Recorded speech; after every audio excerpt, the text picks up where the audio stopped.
أعوذ بالله من الشيطان الرجيم بسم الله الرحمن الرحيم الحمد لله رب العالمين والصلاة والسلام على سيدنا محمد وعلى آله وأصحابه أجمعين أما بعد أعوذ بالله من الشيطان الرجيم بسم الله الرحمن الرحيم اللهم رب اشرح لي صدري ويسر لي أمري واحلل عقدة من لساني يفقهوا قولي صدق الله العظيم. Assalamu alaikum wa rahmatullahi wa barakatuh to everybody here today and those who will be listening in the future, inshallah. Today we're going to be looking at the next section of Surah Faatihah, which is the middle part of Surah Faatihah, and I'm going to again do some reflections upon Surah Faatihah, having previously gone through the classical tafsir of it, inshallah. So let's begin. So as I say, this series is one where we first look at the whole surah and we look at it with the classical understanding so that we have a framework to work with. Then we look at it on a more close and personal level, as the Quran is meant to be that message of personal sharing between Allah subhanahu wa ta'ala and his servant, which is us, and at an individual level. So that's what we are going to be doing today, inshallah. And in today's session, as I say, we are looking at the middle ayah, which is in the center as a theme as well of the Quran. And I'll explain that in a little while, inshallah. Bismillahir Rahmanir Rahim.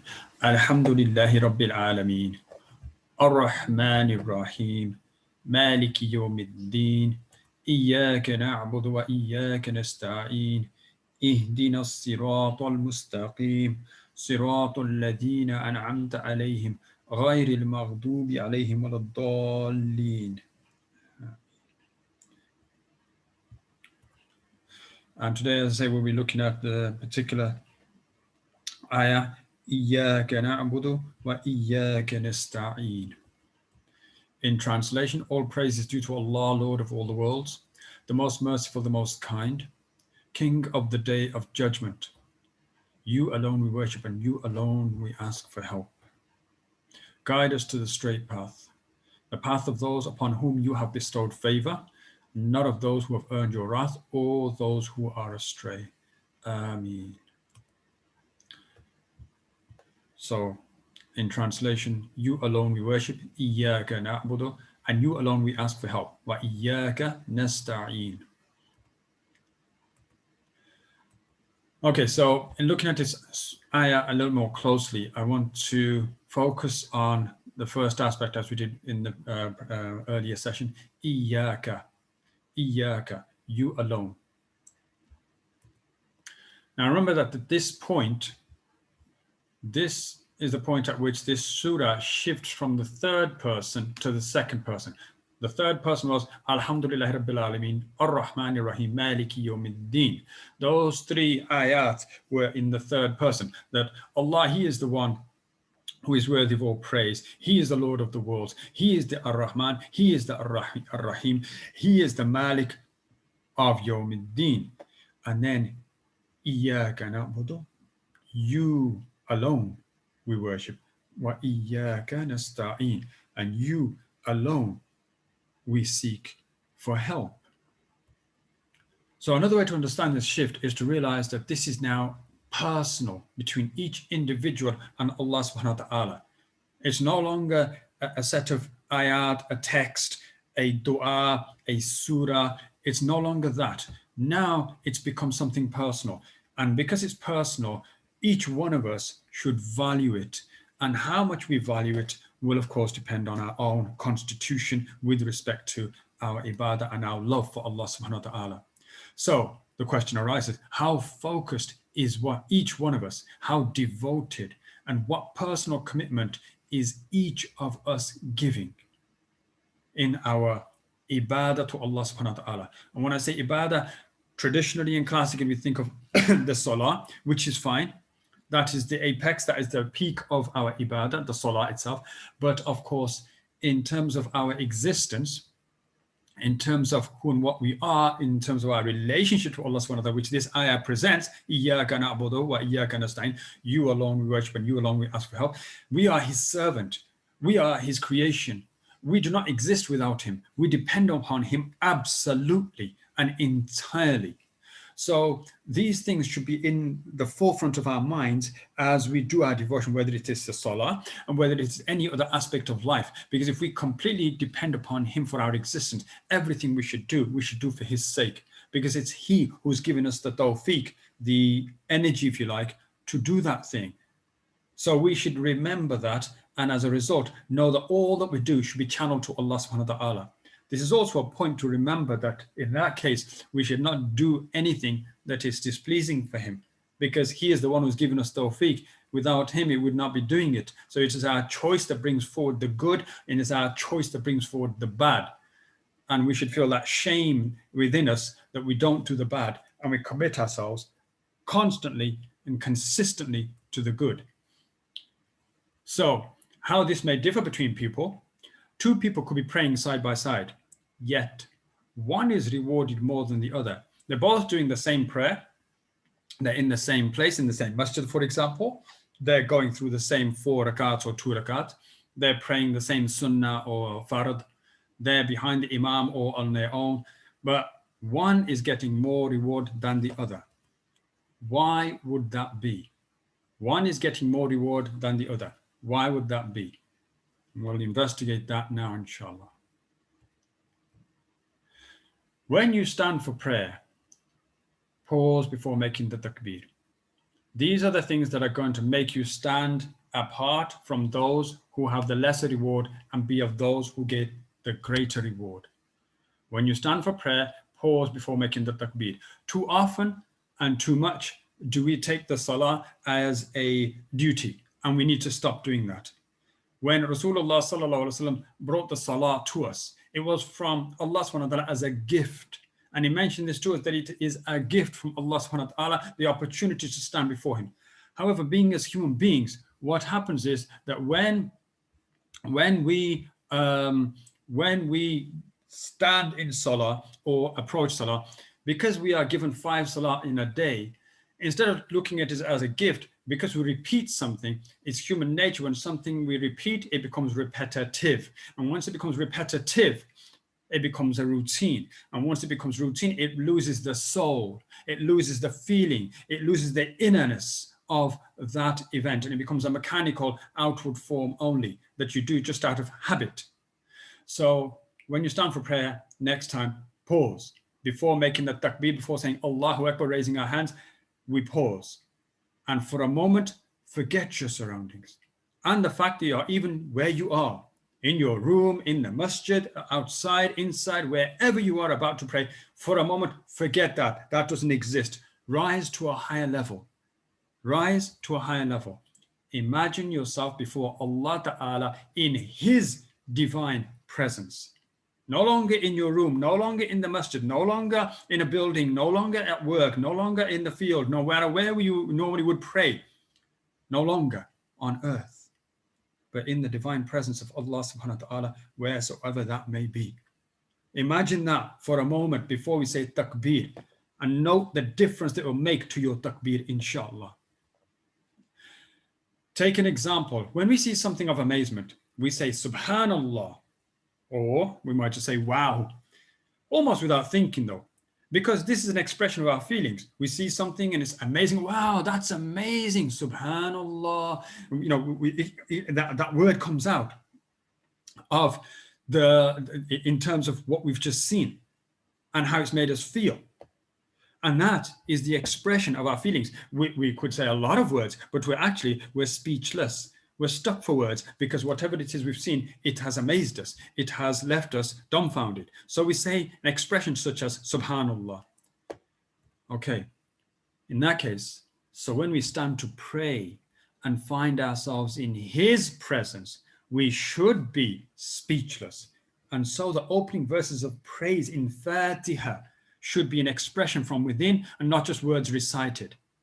So we say the takbir, Allahu Akbar, we begin the salah, we make our initial dua, the thana, subhanaka Allahumma wa bihamdika wa tabaraka asmaka wa ta-aalaa jadduka wa la ilaha ghayruk. And then a'udhu billahi minash shaitanir rajim, bismillahir rahmanir rahim. And then we begin the Fatiha. And at that point, we should know we're in the presence of Allah subhanahu wa ta'ala. So then, Surah Fatiha makes sense in its statement or expression of amazement. Alhamdulillahi Rabbil Alameen. If you are truly in the presence of Allah subhanahu wa ta'ala, these are the sorts of words that would come to mind, because they are the words that are inspired to mankind by Allah to say, these are the best words that you can say for me. These are the best words that you can say to praise me. These are the best words to show your commitment to me, your obedience to me, your allegiance to me, your submission to me. So, Alhamdulillahi Rabbil Alameen, Ar-Rahmanir Rahim, Maliki Yawmiddin. So these are the expressions in Fatiha. So Surah Fatiha it's an expression, the beginning ayat, of us being in the presence of Allah Ta'ala and being speechless and being in awe and expressing ourselves. But instead of saying Subhanallah, we say Alhamdulillah, and then the rest of the 3 ayat. So that's how we should feel. That's how we should feel. Before we say Allahu Akbar and the Takbir, we should imagine ourselves for a moment, 5 seconds, 10 seconds. I'm in the presence of Allah Ta'ala now. I'm not where I am on earth. I'm in His presence. And that will then lead us to the opening of Surah Fatiha. Thereafter, the Salah is therefore our meeting with Allah Ta'ala before our final meeting with Him. We should be honored and humbled. Again, this ayah, you alone we worship. You alone we worship. You alone we worship. So this salah, this ayah in the center of this surah is giving us this, that the salah is our meeting with Allah Ta'ala before our final meeting. Our final meeting, Yawmul Hisab. Yawmul Hisab will be our final meeting with Allah Subhanahu wa Ta'ala, our ultimate meeting with Allah Subhanahu wa Ta'ala. Whereas in this dunya, out of the graciousness of Allah subhanahu wa ta'ala, He has given us many opportunities to meet with Him. And what happens when you're going to meet someone of great importance? You get nervous, you get frustrated, you get anxious, you get afraid. You're going to meet this person for the first time. However, if you meet that person several times, then you have an important meeting with that person. You're more able to meet that person. You're more confident within yourself. You're more looking forward to that meeting. You know what they're like, and therefore you can connect with them, and therefore you can express yourself, especially if you know you've got to say things that you don't want them to hear, but you've got to tell them, you've got to confess, you've done some wrong, you've done some right, you've got to put it all before Him. You feel better because you've had a relationship now, because you've met each other many times over. That is the salah. Allah Ta'ala is giving the believer the opportunity. The disbeliever or the munafiq, the hypocrite, the person of weak iman, they pray in a habitual manner, in a routine manner. So they haven't had that meeting with Allah. But those who pray with tawajjuh, with focus, they have that meeting with Allah subhanahu wa ta'ala.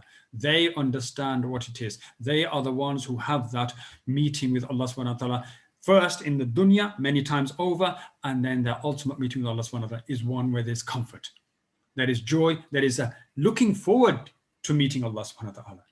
And there are many people who are like that, who on their death, they are waiting to meet Allah ta'ala. They're happy to move out of this world, be close to Allah subhanahu wa ta'ala. So this is the honoring and the humbleness that we should feel, therefore. We should also kindle love, hope, and fear. As I mentioned this in the first time we went through this particular ayah, I mentioned about love, hope, and fear. That our ibadah should be on the basis of love, hope, and fear of Allah ta'ala before even beginning the salah. We should then maintain it. So in our opening moments where we're thinking about being in the presence of Allah subhanahu wa ta'ala, we should also kindle love, hope, and fear of Allah subhanahu wa ta'ala before beginning the salah. And then throughout the salah, maintain it. As we recite the different ayat of Allah subhanahu wa ta'ala's Quran, maintain the thought, the focus upon Allah subhanahu wa ta'ala of love, hope, and fear. Love, hope, and fear. That we love Him. We hope for His mercy, but we fear His retribution. So we have a balance. So in that way, our approach towards Allah subhanahu wa ta'ala is not one where we are completely astray, dalleen, or we are overly maghdoob, people of ghadab of Allah ta'ala, because we think we've got it so right. Further to that, in the salah, choose the surah each time you pray rather than running the same routine. Too often, as I say, we fall into routine and habit. We're reciting the same surah over and over, or we've got a few surahs and those are the ones we keep churning over and over. So every time we come to that surah, we just recite it. This is not correct. Choose the surah. Choose a different surah. Before we can do that, we should have in our memory a number of surahs. Start from the end of the Quran, the last juz from Qul A'udhu bi Rabbin Nas, work your way backwards from there and pick 10 to 20 surahs, and everybody can memorize them. They're short, they can be memorized easily. Complete surahs are better than doing parts of surahs which are long. So better to do complete surahs. So memorize the complete surahs, the last 20 of the Quran, and then pick from amongst them and learn their translations. Look at the translation, learn their translation. Sometimes you may need to have the mercy of Allah Ta'ala. Sometimes you may be feeling down. Sometimes you may just want to be in awe of Allah Subhanahu wa Ta'ala. So choose the different surahs. Qul huwallahu ahad. When you're in awe of Allah Ta'ala, when you're in need of His tawheed, when you want to express His tawheed, Qul huwallahu ahad. When you need to be reminded that Allah Ta'ala is with you, then Surah Duha, Wadduha. That is a very good surah talking about how Allah Ta'ala is always with you and looking after you and taking care of your needs, and so on and so on. So look at each surah, have a look what is the meaning, and then pick particular surahs depending on how you feel. You will feel your salah coming alive, inshallah. Understand what you are saying and say it with meaning in mind. So as I say, look at the translation, look at what it is to recite that surah, choose that surah, and then as you're reciting it, stay focused, because that's the thing with shaitan. Even though you've chosen a surah, you've done that part, when you come to reciting it, he relays you back to your routine habit. Don't fall into that. Constantly awaken yourself in your salah. Constantly remind yourself to remain focused. No one can remain focused continuously throughout salah. Our human minds are wandering constantly, but we can bring ourselves back to focus, having slipped and strayed from it. If an ayah touches you, repeat it. No harm in doing that. It is good to do that. If an ayah touches you, you feel it, you sense it, you feel moved by it, or you feel in awe from Allah subhanahu wa ta'ala about it, or you feel sadness, anything like this, then that ayah has touched you. Repeat it. No harm in doing that. Repeat it 2 to 3 times. 3 times is good. Okay, an odd time. So you say it once, it touches you, alhamdulillah, repeat it 2 more times and then move on. Nothing wrong with that. There are many Sahaba who would do this all the time. Rasulullah would often repeat ayats as well. There's nothing wrong with that. This shows your love and devotion, that you come to a particular part of the Quran which moves you, and then you return to it again. And that's fine. There's nothing wrong with that. Allow, therefore, emotion to overwhelm you. That's okay. There's nothing wrong with that. The Salaf used to pray, and there used to be tears running down their cheeks, running down their beards. They did not. This is how they prayed, and people who watched them would see that. Aisha radiallahu anha would often comment about the Rasul sallallahu alaihi wasallam and how he would cry so much his beard was soaked. So the Salah, in actual fact, should be an emotional experience. It should be an emotional experience. So when a person's finished praying, there's no harm in wiping a tear and you make your salah. Then that is a good salah. Then you're in touch with your salah, and that will make you in touch with Allah subhanahu wa ta'ala. The next part of the ayah, Iyaka na'budu. Iyaka na'budu. We worship. So as I've mentioned before, we as an ummah, when we say Iyaka na'budu, na'budu means we worship. Not I worship, but we worship. So we meaning that we as an ummah, we all worship together. We all face the same qibla. We pray at similar times. But also that we pray for one another as we do for ourselves. Many of our du'as are Rabbana, which means our Lord. You may be praying for yourself, but we're saying Rabbana, our Lord. Give us this, give us that. So subhanallah. Further to that, we also as a body, soul, and nafs. And this shows that our focus should be in place, because we are of the 3 states. We are a body without the soul. We are the soul itself. And then we are the combination of the 2, which makes us the nafs. And that is the state we live in this world.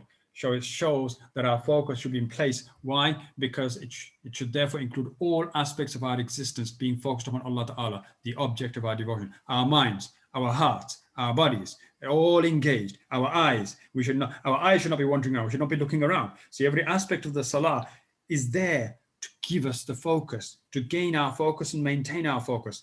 If we then fall afoul of that, that is really our own fault. So if our minds are engaged because we're understanding what we're saying, if our hearts are engaged because we're moved by what is being said, if our eyes are engaged because we're focused on one place, the place of sajda, if our body is engaged because we're standing, doing ruku, doing sajda, standing back up. So the whole of us is engaged and focused upon Allah Ta'ala, the true object of our devotion. So we should have presence of all faculties in our ibadah for it to be acceptable and for us to taste the sweetness of Iman such that kufr becomes distasteful to us. And that is the recognition of Iman. The recognition of Iman in a person is such that he or she, whatever they had before, whatever of kufr they had before in their lives, so this can happen with reverts, it can happen with born Muslims who then start practicing at a particular stage in their life. They look back upon the things that they did wrong and they hate to go back to that part of their life. They hate to become like that again. They hate to go anywhere near what made them become like that, or people that did that. They don't want to be anywhere near that. That is a sign of Iman, that you now find all of that kufr distasteful. It's something, you find like a bitter taste in the mouth.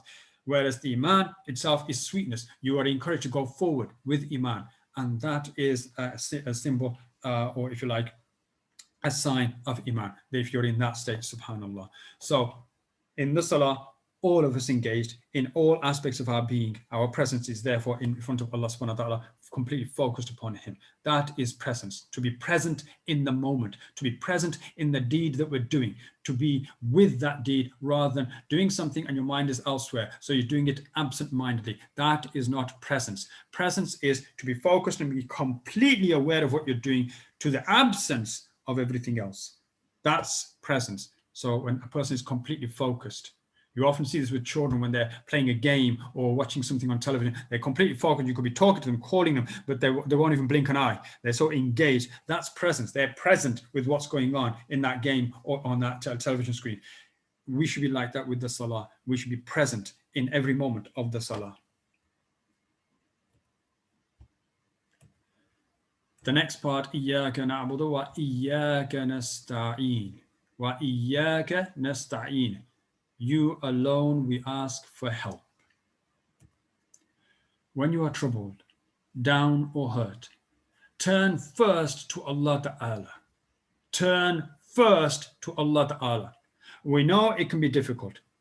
When somebody's hurt, when somebody's down, when that heart is hurting, when the heart is breaking, we want to ask somebody, go to somebody, talk to somebody. We want to make a noise, we want to shout, we want to scream, we want to cry. But turn first to Allah Subhanahu wa Ta'ala. Make it a habit. Make it a motto that I will turn first to Allah subhanahu wa ta'ala. Turn to Him and cry out to Him. Cry. No wrong with that. Cry. Let tears fall. Shout. Not too loud, of course. Allah ta'ala can hear you. He can hear the sound of the ants. So I'm sure He can hear us shouting. But my point being, turn to Allah subhanahu wa ta'ala. Let Him be the first to see your grief, to see your troubles, to see what makes you down. Let Him be the first. You are able to go to others, there's no problem with that. But when going to others for further support, avoid those who are not deen conscious, because such people will bring negativity through bitterness and emotion. So when you go to someone who's not a deen conscious person, then they will bring up things like, oh my God, how could he do that to you? How could she say that to you? How could they treat you like that? Who do they think they are? They will reflect back to you what the shaitan is giving to you. Because at the moment when you are going through difficulties, that is imtihan, that is test from Allah subhanahu wa ta'ala, to see where you will go with your character, where you will go with your devotion and submission to Allah subhanahu wa ta'ala. That is a test. So, but a person who is not connected to the deen, he's not deen conscious, he's not got that ta'alluq, that connection to Allah subhanahu wa ta'ala, he or she will connect you to the dunya. He or she will connect you to your ego, to your pride, to your arrogance. He or she will cause you to become bitter to the person who caused you the harm. And through that bitterness and through the wallowing in emotion going round and round, you will start to develop jealousy or hatred or anger or vengeance towards somebody else. And this will make your heart become heavy. And then you will act upon this. And therefore, you will come away very much damaged yourself. However, deen conscious people will reason the matter and they will return you to Allah Ta'ala, keeping your heart free of the burden of negativity. They will explain to you, it's all right, this is a test from Allah subhanahu wa ta'ala. This is what it's about. They will put things into perspective. They will not blame he, she, who, they, none of this. They will not do that. They will expect you to rise above that and understand that this is ultimately a test from Allah subhanahu wa ta'ala. The people who are involved are just pieces on the game board. They're just pieces on the game board. They're just being moved into position to affect you. But in reality, Allah ta'ala is observing you to see what you will do, and He will then guide you out of it or leave you in it and deeper in it if you do the wrong things. So the deeni person will give you the right nasiha.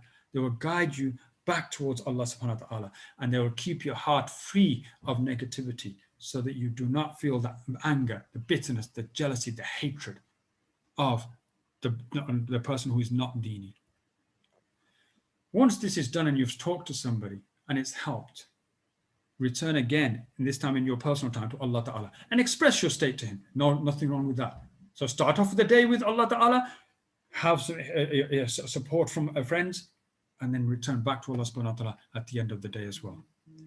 Make du'as that reflect your state and add your own expression. Pick on du'as. There are plenty of du'as in du'a books. Pick on du'as that are part of what you're feeling, what you're going through, and use those du'as, and then add your own expression. Whatever language you want to speak in. You don't have to speak in Arabic, English, whatever, Chinese, Japanese, whatever. Speak your language to Allah ta'ala along with the du'as. Express yourself. I want to look a little bit now at Tawheed and name of Allah ta'ala. We did this in the first session previously, and I'm going to go through it again, but this time a little more personally. This will help us to become better in our ibadah, inshallah, if we look at this in a personal sense. First and foremost, the name of Allah. This is the name of Allah in Arabic, the one and only God. And we have to understand from the name of Allah ta'ala that the name represents to us our ultimate and utmost and infinite creator. He is there all the time. All things come from Him, and He is the one who has given us life and existence in this world, and He is the one to whom we will return, and He is the one who tests us. And He tests us because He wants to improve us. It is we who do not improve if we reject it, and it is we who do improve if we accept and submit to Allah Ta'ala's testing. So the first thing is to understand our Creator, Allah, is as a being, is the one who has given us everything we have. Whatever we ask for, whatever we didn't ask for, we still received as a blessing, is all from Allah subhanahu wa ta'ala, the ultimate deity, the infinite, the eternal. He has no beginning, He has no end. He has no beginning, He has no end. He is beyond our comprehension.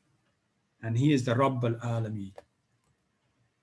If we take away the alif, we then left with lillah, lillah, the word lillah. And the word lillah is such that it means to Him all things return. To Him all things return. Again, this is tarbiyah for us. Having understood and recognized our Creator with the tawheed that surrounds Him, we now understand to Him all things return. You take away the alif from Allah's name, you still got the presence of Allah in lillah, which means, as I say, to Him all things return. When do we say this? One of the most important things we say, times we say this, is when somebody dies. Inna lillahi wa inna ilayhi raji'un. We belong to Allah, and to Him we will return. So when we are in our lives, when we think we have this and that, and we own this and we own that, we own nothing. We own nothing. Those that we love, that we treasure, that we hold, that we think we possess, my husband, my wife, my son, my daughter, my whatever relationship you have, that you become possessive of, Allah Ta'ala will take it, because they came from Allah and they will return to Allah. They belong to Him, and ultimately we will return to Him. So we need to dispel this as well. We need to be in awe of Allah in His name, and we need to dispel the things that we hold, that we think we own. We own nothing. Lillah, for Allah, inna lillahi wa inna ilayhi raji'un. To Allah belong all things, and to Him they will all return. So we need to dispel this from our character as well. Lahu, we'll take out the lam. We've taken out the alif, we take out the lam, we got lahu. Lahu, to Him belong all things. So Allah subhanahu wa ta'ala has ownership over everything. Allah subhanahu wa ta'ala has true ownership over everything. Everything returns to Allah ta'ala. Everything belongs to Allah subhanahu wa ta'ala. So His control over all things is complete. You see, somebody can have things returned to him, but they may not be his. Someone can own something, but it may not be returned to him. It could be stolen. In the case of Allah Ta'ala, all things return to him, all things belong to him. And we need to understand that all for Allah Ta'ala, lahu ma fis samawati wa ma fil ard. To Allah belong all that is in the heavens and all that is in the earth. Everything belongs to Allah subhanahu wa ta'ala. So this again alleviates us from possessiveness and alleviates us from false desires and false hopes. I'm going to have this, I'm going to have that. Next year I'm going to have this. 10 years time I'm going to have this. 5 years time I'm going to be this. We are alleviated from this. So all of that is removed from us as well. And finally, who? We take out the lambs completely and we're left with only he truly exists. Who? Him. Him. Allah. Only he truly exists. What do we gain from this? Nothing is real. Nothing is real. The whole of the life of this dunya is just like a stage where people are carrying out a performance, acting out a character, and when they come off the stage, they come back into reality. The character, the performance is left on the stage, and it was all make-believe. This is how we will feel on the Day of Judgment. The entire life of this dunya, even when Allah subhanahu wa ta'ala asks literally, how long have you been in the dunya? People will say, oh, it seems like a day, or maybe part of a day, a morning or an afternoon. This is what we will say. And Allah ta'ala said, no, you actually were there a lot longer than that. But this is how we will feel, looking back in hindsight. There is just compared to the akhirah, compared to the time you've been in the qabr, the time we have in the barzakh, in the grave, is far greater than the time we have in this life. People have been in the barzakh for thousands of years, since the time of Adam alayhi salam. So just the time in the barzakh is greater. So therefore, the life of this world is short. And that should alleviate our suffering too. Because if we know that all of this is just a stage, it is just a play, it's just an enactment. And once we have acted well in that play, we will get rewarded for it, get recognition. So in the same sense, when we go to the akhirah, we get the reward from Allah subhanahu wa ta'ala for going through the play of this dunya life correctly. Then we are rewarded for it, that we played out our role. And that's the thing to consider. If only Allah exists, everything else is just made to exist and is dependent upon Allah Ta'ala. And so it is, as the philosophical argument is, that all things are contingent upon the Creator. If all things are contingent upon the Creator, then we are here, in a sense, depending upon Allah for our very existence at every moment. So whatever happens here, rise above it. That's spirituality. Rise above it, recognize it as being a test to develop you and improve you. Blame no one, hate no one, jealous of no one, spiteful of no one, hating no one, hurting no one. This is just the plan of Allah subhanahu wa ta'ala, and I'm simply going to do my best within that plan. Only Allah truly exists. This is the breakdown of the name of Allah subhanahu wa ta'ala and the personal spiritual message that we receive from that. And what it does is it removes from us our roughness, our wrongness. Consider, if you like, the story of the sculptor. A sculptor once brought a rock home. And this story is famous. It's told in many different ways. And he chips away from the rock and he makes a beautiful sculpture. And people watching this, they're amazed and they say to him, you have done a wonderful thing. You have made this rock into this beautiful sculpture, so smooth and beautiful. He says, no, I did not make the sculpture. All I did, the sculpture itself, this beautiful piece, was inside the rock. I just chipped away the edges of the rock, the roughness, and the piece that was inside has come forward for everybody to see. That's what the sculptor says. And in a sense, that's what happens in the life of this dunya. We are all born, and this dunya gives us the rough edges. And Islam comes along and chips away at us. The hidayah of Allah Ta'ala chips away at us. And each time as a sculptor chips at the rock, what happens? He has to hit it hard with the chisel and the hammer and breaks off pieces. And it looks difficult, but by the time it's finished, it's a beautiful, smooth shaped sculpture.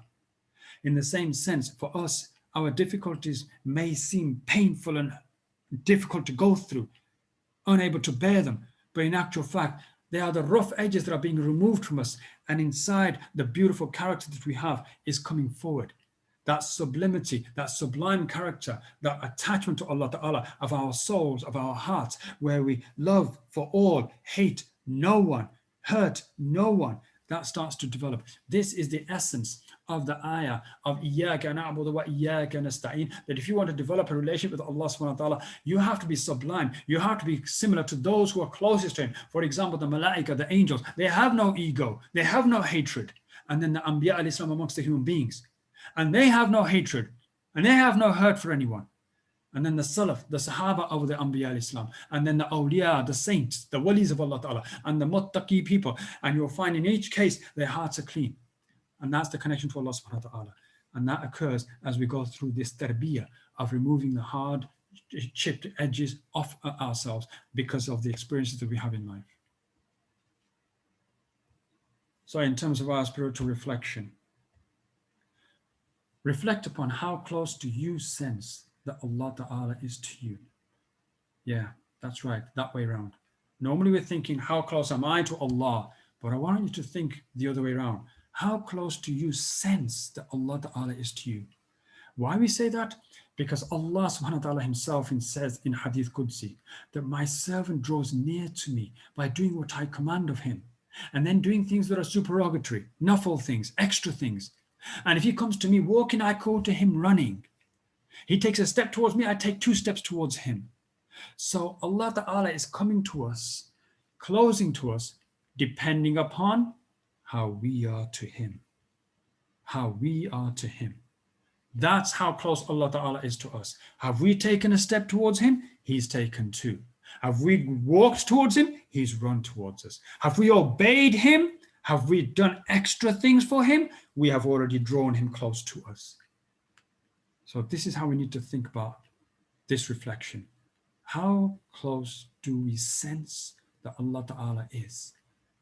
This is a measure of how good we are for Allah, how much we love him, how much we devote ourselves to him, how much we prioritize him, how much we have tawajjuh, focus in our salah when we're with him, how much we even look forward to salah when we're there, and how much we wipe a tear when we end the salah that we're now coming away from him. I hope that was of benefit to everybody, inshallah. I'll stop there for today. Walhamdulillahi Rabbil Alameen.